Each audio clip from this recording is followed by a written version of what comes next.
Hello everyone, so our question is, what is the remainder when 9 raised to power 3 plus 9 raised to power 4 plus 9 raised to power 5 and so on up to 9 raised to power 100 is divided by 6? So student ये question UPSC CSAT 2025 का PY है।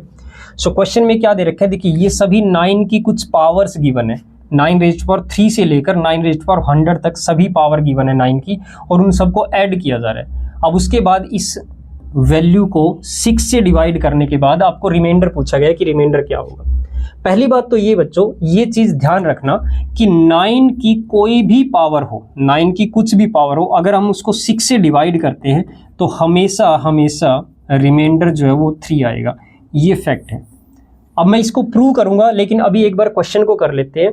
इसको prove मैं इस question को solve करने के बाद प्रूव करके बता दूंगा कि ऐसा क्यों होता है। चलो, अब अगर 9 रेज्ड टू पावर n, यानी n कोई भी पावर हो सकती है, n क्या है, एक नेचुरल नंबर है, 1 2 3 4 5 कोई भी पावर हो सकती है, तो जब 6 से डिवाइड करेंगे तो रिमाइंडर 3 आएगा। तो कहने का मतलब जब 9 रेज्ड टू पावर 3 को 6 से डिवाइड करेंगे तो यहाँ पे 3 रिमाइंडर आएगा, यहाँ पे भी 3 रिमाइंडर आएगा, यहाँ पे भी 3 रिमाइंडर, हर जगह 3 रिमाइंडर आएगा।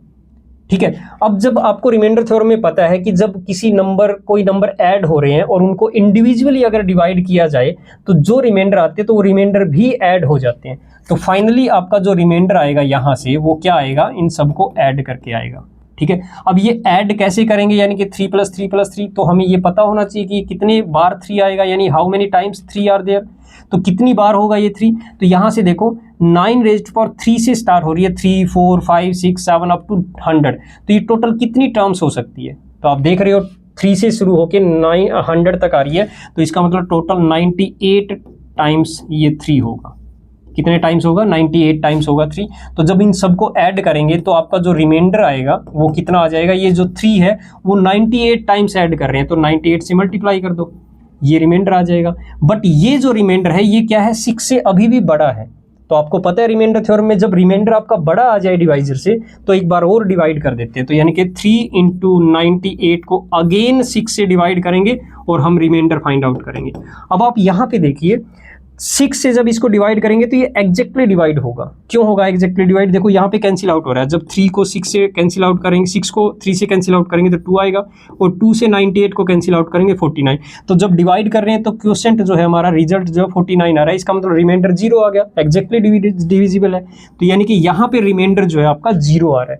तो कहने का मतलब इस पूरी सीरीज को, ये जो आपको दे रखा है, इसको 6 से डिवाइड करने पर हमारा रिमाइंडर क्या आएगा, 0 आएगा, और आपके इस क्वेश्चन का आंसर जो होगा ऑप्शन ए 0 होगा। अब ये बात समझते हैं कि यहाँ पे 9 रेज्ड टू पावर n/6 करते हैं तो रिमाइंडर 3 ही क्यों आता है, ऐसा क्यों होता है। चलो देखते हैं। देखो 9 रेज्ड टू पावर n को 6 से डिवाइड किया जाए। पहली बात तो ये ध्यान रखना बच्चों, ऐसे केसेस में आपको सबसे पहले ये चेक करना होता है कि यहाँ पे जो आपका डिविडेंड और जो डिवाइजर है उनके बीच में कुछ कॉमन फैक्टर तो नहीं है। यहाँ पे देखिए ये जो बेस है 9 है और ये 6 है, तो 9 और 6 में एक कॉमन फैक्टर है ना। क्या है कॉमन फैक्टर, 3 है। तो सबसे पहले इस 3 को रिमूव करना है हमें। कैसे, देखो 9 रेज्ड टू पावर जो n है इसको हम लिख सकते हैं 9 × 9 रेज्ड टू पावर n-1, यानी कि जब भी हम डायरेक्टली कैंसिल आउट नहीं कर सकते कोई भी कॉमन फैक्टर से, क्योंकि ये 9 जो है वो पावर के अंडर है, तो एक 9 को हमें बाहर निकालना पड़ेगा, जैसे कि यहाँ पे निकाल दिया, बाकी की पावर को यहाँ पे रख लेंगे। अब जब हम इसको 6 से डिवाइड करेंगे तो यहाँ पे हम कॉमन फैक्टर को रिमूव कर सकते हैं। जो कॉमन फैक्टर है वो 3 है, तो इससे हम कैंसिल आउट कर सकते हैं इन दोनों को। ठीक है, तो इसको 3 से कैंसिल आउट करेंगे 2 आ जाएगा, इसको 3 से कैंसिल आउट करेंगे तो 3 आ जाएगा।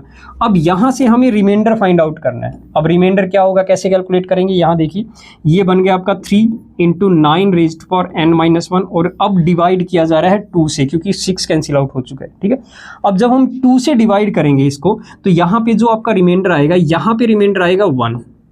3 को 2 से डिवाइड करेंगे तो रिमाइंडर 1 आएगा, 9 को 2 से डिवाइड करेंगे तो रिमाइंडर 1 आएगा, और इसकी पावर क्या होगी, n-1। ये दोनों नंबर मल्टीप्लाई हो रहे हैं तो ये रिमाइंडर भी मल्टीप्लाई हो जाएंगे। यानी कि कहने का मतलब यहाँ पे जो रिमाइंडर आएगा आपका वो 1 आ रहा है, बट ये आपका फाइनल आंसर नहीं होता कभी भी इस कंसेप्ट के हिसाब से। तो यहाँ पे जो फाइनल रिमाइंडर आएगा वो क्या आएगा, जैसे जो हमने कॉमन फैक्टर रिमूव किया उसको मल्टीप्लाई करना होता है साथ में यहाँ पे। तो फाइनली जब इसको मल्टीप्लाई करेंगे 1 × 3, तो यानी कि ये आपका फाइनल रिमाइंडर होगा, फाइनल रिमाइंडर।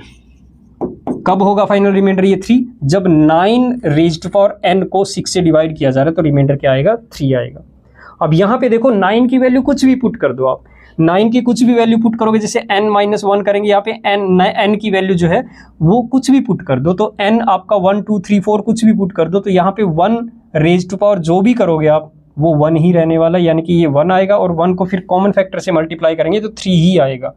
तो इसका मतलब ये हुआ कि इन एवरी केस ऑलवेज ये जो रिमाइंडर है वो 3 ही रहेगा। ओके स्टूडेंट, आई होप आपको ये क्लियर हो गया होगा। Thank you.